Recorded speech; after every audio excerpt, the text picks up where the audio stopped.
அமர்ந்த தண்ணீர் என்று என்ன பண்ணுகிறாரா? என்னை நடத்துகிறார். He leads me. அப்ப கர்த்தர் என்னை நடத்துகிறார் என்றால் அவருக்கு பின்னே நான் செல்லணும்.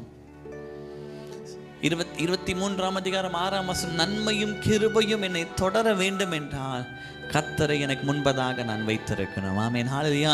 இப்போ என் மெய்ப்பனுக்கு பின்பதாக நான் போவேனா, நன்மையும் கிருபையும் எனக்கு பின்னாடி வரும். அப்ப நன்மையும் கிருபையும் நான் தொடர்ந்தேனா என் மெய்ப்பனை விட்டு நான் தூரம் விலகுவேன். இந்த காலையில் கர்த்தர் உங்களை ஆசீர்வதித்து நன்மையும் கிருபையும் உங்களை தொடர பண்ண வேண்டும் என்றால் மெய்ப்பனுக்கு பின்னே நாம் செல்லணும். ஒரு காலம் உலகத்தின் ஆசீர்வாதத்தையோ உலகத்தின் ஆசாபாசங்களை நாம் தேடி ஓடுவோம் என்றால் நன்மையும் கிருபையும் பெற முடியாது.